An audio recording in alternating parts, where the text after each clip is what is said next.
What is up, guys? How are you guys doing today? I'm back here with another video of Technology Tech. Today's video is it's probably gonna be a long video since it's 3 o'clock in the morning and I have nothing else to do. I am bored and I can't go to sleep, so I'm gonna make a video. Just so you guys know, this video is shot in 4K on my iPhone 10, so you might as well go and put it on 1080p for watching this long video. Okay, so basically we're gonna talk about what are really the best phones to buy. We're going to go over the best big phone, the best small phone, the best budget phone, the best flagship phone. We're going to go over a lot. Let's talk about the best budget phone. Now, I have a few of them to say. First has to be the LG Stylo 5. I know you don't get water resistance, you don't get wireless charging, reverse wireless charging, none of that. But you get a great display, you get a stylus, which is pretty good, and a decent camera for the money. It's not the worst camera, but it's definitely not the best out of these smartphones. So, but I find it a really good price for only 240 bucks, and you get a stylus and decent camera and decent speakers and decent display for the money. And that phone was just really good. That's actually one of the LG's most best-selling smartphones. That's telling you guys, people, that phone's pretty good. Plus, it's 2019 smartphone. They coming out with the LG Stylo 6 in 2020, which is actually in June. If they even have the event, because this coronavirus is going around, I don't know if they can actually have the event or not. I don't know if they're going to have it to July, may wait to August when the other new flagship phones come out. We don't know. Next phone has to be the Samsung Galaxy A51 and the Samsung Galaxy A71. These phones are just so insane and so just great phones for the bang. You get a quad camera layout, 25 megapixel camera on the A51, and I believe you get 64 megapixels on the A71. You get a lot of megapixels. That's more than the iPhone 11 Pro Max, that $1,000 phone. Even more than the Google Pixel. So I'm really happy that Samsung is putting lots of megapixels on their budget and phone. Plus, you get a great display, shoot at 1080p, get great battery life. You get a 4,000 milliamp battery life on the A51. On the A71, you get a 4,500 milliamp battery, which is great battery life. You can go through a full day pretty easy on these devices. You get a 6.5-inch display on the A51. You get a 6.7-inch display on the A71. And you get to choose from couple colors too if you want to, so that's really good. I believe you choose from white, black, just basic color. You're not gonna get any fancy like the Arbor Glow color or any ceramic colors like you do in their flagships and like their S20 Ultra and their Note 10 Plus, not in their flagship devices. So I'm really happy that Samsung's putting their budget in smartphones there. Now let's talk about best small phone. The best small phone has to be, I would say these. I have a couple to name. Let's start off with the Galaxy A10e. It is actually a $210 phone. You get a great camera, great display, great speakers. Yeah, you don't get fast charging in the box because it's a $210 Samsung. What do you expect? That's even cheaper than the LG Stylo 5. So you don't get no stylus. You get decent speakers for the money. It's most definitely not the best speakers, but you get decent speakers for the money. Let's check what that is. But the Galaxy A10e is pretty good. You don't get a big display, but you get a good display. At least you get to shoot up to 720p. No, you cannot shoot at 1080p in this device. You can only shoot up to 720p. But think about it. Only 210 bucks. Who cares about 1080p? 720p for only 210 bucks. That ain't bad. Well, you can get an iPhone 11, way more money for $700 and only get 720p. Or just spend the extra couple of $100 to get the $350 Ace A51 and then shoot at 1080p if you want 1080p that bad, or if you want a bigger battery, bigger display, better display, go get that. But the Galaxy A10e is just really a great small phone for the bang for the buck, so I would definitely recommend that device, especially for anybody that can't afford really expensive phone. You get it. Even this is a good phone for kids. Even some kids in my school, they even have that smartphones. They're really good smartphones. That smartphones available, as I know, it's available with T-Mobile, Metro PCS, and AT&T. It's probably available for Sprint, Verizon, pretty much all of the phones that I tell you guys about available in all your GSM carriers. So let's talk about the Samsung Galaxy S10e. Yes, it is a 5.8-inch display. It shoots at 1080p, has decent speakers, has wireless charging, also with reverse wireless charging, has a wide, ultra wide camera that can shoot up to 4K. Also, no notch. And incredible, you get always on display. And you get a lot of customization features as well. And you get a fingerprint sensor and face unlock. You get a bunch of tech, and you get fast charging in the box. And you get USB Type-C cable in the box. There's a lot of tech that you get in that phone for only $600. Plus, the display get bright. You can see the display in sunlight, whatever. You can see it's really easy. So that's definitely a phone that I recommend. Samsung Galaxy S10e, for the bang for the buck, it's a really good small phone. So if you want a small phone that still has a great display, the Samsung Galaxy S10e is the way to go, especially for a phone being under $700. And I'm gonna tell you guys this. I would say any phone that's $100 to $500 is a budget, should be considered a budget-end phone. Any phone that's $600 to $800 should be considered an entry-level phone. Any phone that's $900+ should be considered a flagship device. Just like the iPhone 11, it's entry-level. The S10e, even though it's 2019, it's entry-level. So yeah, you get a lot of bang for your buck with the S10e, and I would definitely recommend the S10e over the iPhone 11, the XR. I even recommend over the XS, because you just get more tech with the Galaxy S10e. You get decent battery life. It's definitely not going to be the best. It should get you through a full day. I'm being honest. It's a 5.8-inch display. It's the same size as the iPhone X, XS, or 11 Pro. Same size. But it is actually a lot smaller than the XR, the 11. So keep that in mind. But you get a decent display. I mean, not decent. You actually get a great display for the money. When it came out, it was $750. Now Samsung has cheaper the price to only $600, and that's even incredible. Imagine when the Note 20 come out. Those prices are going to go down even more. Probably, to be honest, you can get the Galaxy S10e around $400 on eBay. If you really get lucky, you may get it for around $350. That's insane how much cheaper prices get on eBay. You can get it brand new. I may give you guys some links in the description if you guys want me to. But yeah, that's really insane how much tech you get in the Galaxy S10e for your money. So I would definitely recommend the Galaxy S10e. If you want a small phone that has a great display, good speakers, great camera, great well-built phone that has all the good speakers and all that. And plus, the Galaxy S10e has a great chipset as well. It's rocking that Snapdragon 865 as well, so that's really good. It has a great chipset. It's a power chipset. The performance is great. The speed is great. You're not going to be missing out on anything with Galaxy S10. Yeah, you ain't going to get all the bells and whistles that the Galaxy S20, S20 Plus, S20 Ultra got. The 100 times zoom, the 30 times zoom, the 120 Hz display, the curved display, and all the new features of the Android OS. You're not going to get all that. But you still going to be having a well-built phone for a 2019 smartphone. So Samsung did a great job with the S10e with having an entry-level device, and you get a lot of tech for your money. So I'm really happy that Samsung does that. Alright, next small phone. Let's see. A next small phone, I would have to say the iPhone SE2.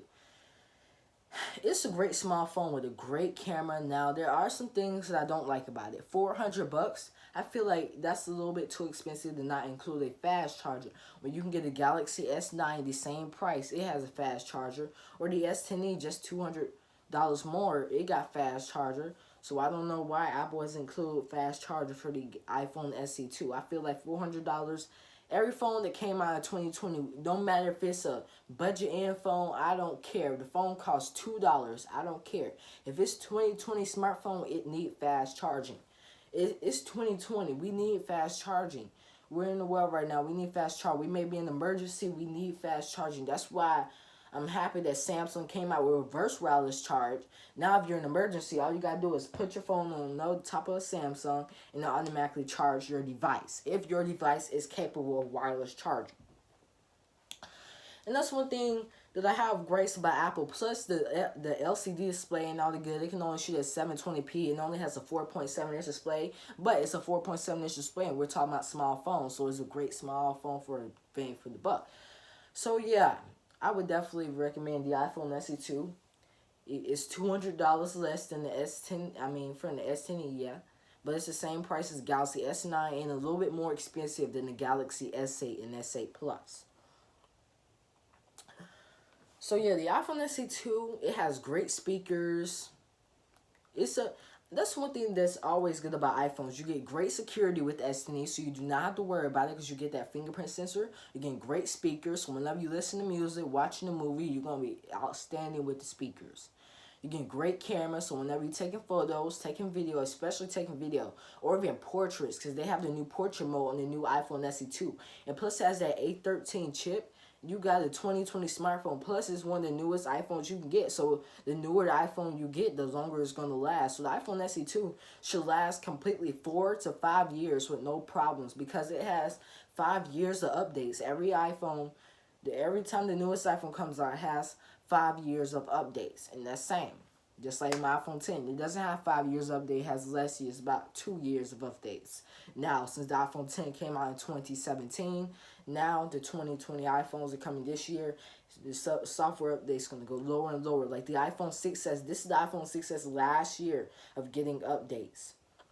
So with the 2020 iPhones come out, the iPhone 6s and older will not get those software updates. Not even the iPhone SE, the old iPhone SE, the original one. That will not even get updates anymore. So that's why.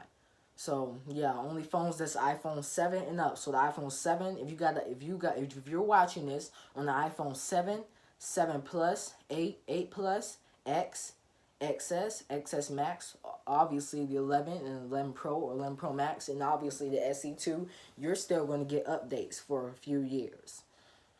But yeah, it's really good. I'm happy that Apple keeps with their software updates, and every time you come out with a software update, probably about once a month, they fix so bug fixes, any problems going wrong, any performance issues, any camera issues, they're gonna fix that. That's what I love about Apple with their software updates. Security is great, speakers are great, camera is great, well built quality phone, has aluminum borders. And it has a glass back, which features up to wireless charging. So if you want to use the reverse wireless charge feature, you do not have it on the iPhone 12. But all you got to do is find somebody that has a Galaxy S10 or up and use their phone. And now your phone will be charging by their phone. So it's pretty good. This has wireless charging features. So even though iPhones don't have wireless charging, you can still go buy a Samsung if you did. Or Huawei. Or OnePlus, because they even have that. So I'm really hoping the iPhone 12 will have wireless charging. I mean, not wireless charging. It been had wireless charging. Reverse wireless charge. So, because that can be very used for emergencies, and nobody has time to go into somebody that has a Galaxy S10 or up, because not everybody in the world has a Galaxy S10 or up. Okay, so let's go on to best flagship device. Now let's go on to the best big phone. Now I have quite a few phones that say best big phone. Let's start off with the Galaxy S20 Ultra. It's probably the most expensive phone on the list. But the Galaxy S20 Ultra is really good in everything. You're not really missing out on everything. But the only one thing that's a gripe about it, one thing, is the price. That's one thing. The price of the S20 Ultra is $1,400 starting at 128 gigabytes. Actually, I have another gripe because I feel like they should have boosted up the storage with the S20 Ultra. Make it 256 gigabytes as a base storage, and maybe made it 512 gigabytes. I don't understand how Samsung gonna release the Galaxy Note 10 with a base model of 256, and now the S20, the more expensive devices, and only gonna have 128 gigabytes as a base storage. That don't make no sense if you ask me. So Samsung, you could have did better at that point. I don't know why you started at 120 gigabytes when the Note 10 started at 256. Come on, Samsung, you can't be doing that. Especially you raising up the prices like that. They should at least kept the S20 at 900 and could have had the S20 Plus at 1,100 and had the S20 Ultra at 1,300. If you're gonna have it like that. But just saying, that's one of my little gripes. But everything else is really good thing about the phone. Even the Galaxy S20 Plus, it's a huge phone. is 6.7 inches. That's a big phone too. So hey, the Galaxy S20 Plus and the S20 Ultra are literally good at everything. So if you want a big phone and you don't care about your budget, get the Galaxy S20 Plus or S20 Ultra. I will say the S20 Ultra since it's the biggest out of the Samsung Galaxy lineup with 6.9-inch, 120Hz display, reverse wireless charge, 100 times zoom, 8K video, dual speakers, no notch. You're not gonna be missing out on anything. You don't have to worry about when you buy an S20 Ultra, can't nobody talk about you. And plus you get two amazing good colors. You get Cosmic Black, and you get Cosmic Gray. Sadly, there's only two colors, so you gotta choose which one you like better, gray or black. Personally, I like the gray better. Next thing, I have another phone on my list. That has to go to the OnePlus 8 Pro. This phone, it just came out about a week ago. The OnePlus did so good on this phone. It is around $900, so it's a lot cheaper. It's about $500 cheaper than the S20 Ultra. I'm telling you, most of the specs is on the S20 Ultra, on the 8 Pro. Reverse wireless charge, great speakers, aluminum bell around with glass back with a matte finish. One thing that's better about the OnePlus 8 Pro is a matte finish. And matte finish, you don't get fingerprints. And also the matte glass is actually more durable than the regular glossy glass that's found on a lot of Samsung phones. Let me tell you why. Because everything Apple Pro did a drop test on the iPhone 11 Pro Max, which has a matte back, and the S20 Ultra, and the 11 Pro Max holds up a lot better. I'm pretty sure the 8 Pro is going to do even better than before. So the 8 Pro, great money for you, but you get a lot of things and features, stuff you could not even think about with the 7 Pro and the 7. So I really like about that OnePlus is improving every year, even though they did raise the price, because it starts at 128 gigs, and then you get more storage, then it's going to go up to $1,000, but it's okay because OnePlus did a great job with these devices, keeping them just under $1,000 for the base model gigs. Okay, next phone I have to say is the Samsung Galaxy Note 10 Plus. I know it's a 2019 smartphone, don't matter, because this phone is so great. The Note 10 Plus, it still got all the same specs as the S20 Ultra, except that 8K video, that 120Hz display, that 100 times zoom. Yeah, it don't have that, but the Note 10 Plus has the S Pen, something you can't think about with the Galaxy S20 Ultra. The S Pen, so you got the air gesture feature. The S Pen is waterproof, plus the S Pen charges right inside the phone, and the S Pen has a bigger battery, which means you get better battery life with the S Pen on the Note 10, which you cannot think about the Note 9, because the Note 9 S Pen had great battery life, but it wasn't as good as the Note 10, obviously, since the Note 10 is the actually newer device. So that's one thing I have to say. So the Note 10 Plus is a great phone. You get great colors. You get even the 5G version of the Note 10 with the Note 10 Plus. But the Note 10, I'm mainly talking about Note 10 Plus, not the Note 10. Note 10 Plus has 4 cameras, wide, ultra-wide telephoto lens, also a 3D depth vision camera. Some people always ask me, what in the world is a 3D depth vision camera? It basically just gives you better video, but still don't beat the iPhone 11 Pro Max in video. But I would still say Note 10 Plus isn't too far behind the iPhone 11 Pro Max when it comes to 4K video. But the 11 Pro Max can't talk nothing because the S20 Ultra got 8K. And plus it has pretty good megapixels for the money. Note 10 Plus still $1,100, but guess what? In the next couple of months, the Galaxy Note 20 will be coming out. So that means the Note 10 and Note 10 Plus prices are going to be cheaper. You can get a Galaxy Note 10 Plus on eBay for $700. You can get a Galaxy Note 10 on eBay for around $600 on eBay. And you get a Note 10 Lite for $470 on eBay. So that is amazing how much stuff has cheaper. If you want the 5G Note, yeah, it's still going to cost you around $800 to $900 on eBay because that's 5G. You get that 5G network. You know that's going to cost you more money. So, next phone I have to say is the iPhone 11 Pro Max. Also has a big phone award. Because I have to say that because the iPhone 11 Pro Max, the 11 Pro Max doesn't have the best display. It does have the faster charger in the box. But one thing I have to say about the 11 Pro Max, it has great security. It has very good build quality with a stainless steel frame and a matte finish on the back. It has really good cameras. You get a wide, ultra-wide, and telephoto lens. Also, you have 4K video, which has even good video. You have great selfie taking, great portraits, which is amazing. You can take really good photos. So when you get the iPhone 11 Pro Max, you cannot complain about the photo, video, any of that portrait, slow-mo. Not to say the slow-mo isn't all that great. OnePlus, Huawei, especially Huawei and Samsung. I would say Huawei and Samsung do the best when it comes to slow motion. Because literally the Huawei Mate 30 Pro, when you like do the slow mo, it'll get so slow to where you wouldn't even think it's looking. If you don't believe me, go watch Super Sav camera video of the Mate 30 Pro, or even go watch Mr. Who's the Boss. There is really so great when it comes to slow-mo, but sometimes it gets a little bit too slow, so that's one thing to like about there. And another phone that I'd say is really big, again, I have to say, it's the Huawei Mate 30 Pro. Again, has great cameras, great build quality, great speakers, you get fast charging in the box, you get a great display and a big display, you get great battery life that pretty much tied up with the iPhone 11 Pro Max. You know the iPhone 11 Pro Max is the beast in battery life, but pretty much the Mate 30 Pro is too, because it tied up with the 11 Pro Max in most battery tests it competed in. So Huawei even getting better in the battery life with the Huawei Mate 40 Pro. So I really like about that.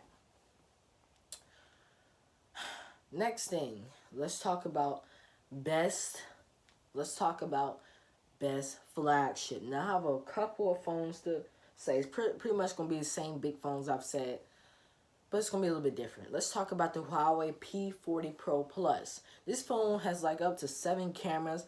It has such great cameras, it has such a good display, it has such good speakers, it has such fast charging in the box, it has such good features, such good OS. When it comes to updates and everything, when you get the update, you know everything going to be fixed. This phone is a flagship device that is very expensive, but when you when you buy that phone, you know you're going to be getting what you're worth. You know you're going to be getting what you're worth. So that's one thing that I like about Huawei. Even though their products could be more on the expensive side, they do have cheaper options. But the ones that are expensive, you know you're getting paid whatever you pay. You know you're getting what you paid for. Next thing has to go to the Huawei Mate 30 Pro. I just said this device, but I'm going to say it again. This device is just outstanding. Okay?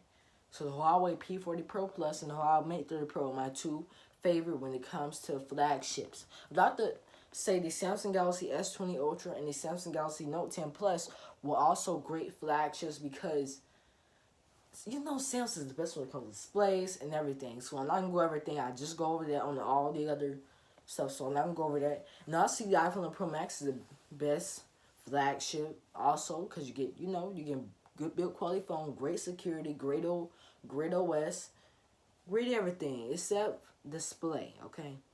Display is definitely not the best. You get that 60 hertz. I feel like they selling that device for $1,100 and only has 60 hertz. That's a little bit too much. Plus, you don't have USB Type-C. That's not good. You don't even have reverse wireless charge. That's not good. Apple, you need to add that. And I heard that Apple could be offering Apple Pencil support. Yes, please, Apple, add Apple Pencil support. It don't cost no extra $130 just to get the Apple Pencil, because that's just being petty. When you see other people like Samsung, they ain't even selling the S Pen. You get the S Pen right in the box for free. So Apple, you need to do the same if you have Apple Pencil support. It's possible that the iPhone 12 could have Apple Pencil support. So I really hope it does, because that would be outstanding and that would be exciting. Okay, what else do we need to go over? Was that all of them? Well, guys, so we're going to talk about, let's see. Do we have anything else to talk about? Okay, let's talk about the best camera phone. Yeah. Let's talk about because I want this to be the longest video on my channel. Okay, let's talk about cameras. So cameras are really important when it comes to smartphones, especially in 2020. Nobody's buying those old expensive cameras no more. Everybody's buying a good phone that has a great camera. And I have to say the Huawei P40 Pro Plus has the best camera, period. And also the S20 Ultra isn't that behind in the camera. So the two best cameras I would say is the S20 Ultra and the Huawei P40 Pro Plus. Those two phones together are good in their own ways. The S20 Ultra got that 100 times zoom plus 8K video, and the P40 Pro Plus is just good when just taking photos, just good quality overall. Like even in video, slow-mo, everything, just good quality overall. And the S20 Ultra with this new 8K video, you're not going to be talking plus 108 megapixels. Samsung just nailed it this year, except for that price. That's the only thing. But you know, you get expandable storage on both of these phones. That's also really good. So those are my two favorite phones when it comes to camera. With the iPhone 11 Pro Max, isn't too far behind, but it doesn't do the best when it takes photos. And plus the 11 Pro Max, it ain't all that good in slow-mo also. When I say best phone camera, I mean like best in everything. But the Google Pixel 4 and 4 XL are good, but the reason why I didn't include them, because their slow motion isn't good, the portraits ain't all that great, and also, they don't have an ultra-wide camera. I can't take a phone that don't have an ultra-wide camera. So if it don't got an ultra-wide camera, I don't have how good the quality is. If it don't have an ultra-wide camera, it is not a good camera. It's 2020. Every phone should have a camera. Google was the last people that actually come out with their devices, so they should have knew to come with the ultra-wide camera. I don't know who made Google that ultra-wide camera. Don't know why. Hopefully it'll be the Google Pixel 5. If it don't, I'm going to be very mad at Google, and I'm going to make a whole video talking about Google. Why they don't have the ultra-wide camera. And they're going to see my video and be disappointed in themselves. Like other companies like Apple, Samsung, Huawei, they've been had ultra-wide cameras, and Google just now trying to put the ultra-wide camera, well, attempting to put the ultra-wide camera in the Google Pixel 5 and 5 XL and 4A. Okay, so that's the best camera phone. Now let's talk about the best battery life phone. I would have to say the Huawei Mate 30 Pro and the Huawei Mate 30 Pro and the iPhone 11 Pro Max have to be the best battery life. But I'm also including the Samsung Galaxy Note 10 Plus and the S20 Ultra. The reason why I'm including the Note 10 Plus didn't win the battery test at first, but I noticed I watched some of the newer battery tests in 2020 of the Note 10 Plus and the S20 Ultra versus the 11 Pro Max and the other Huawei phones.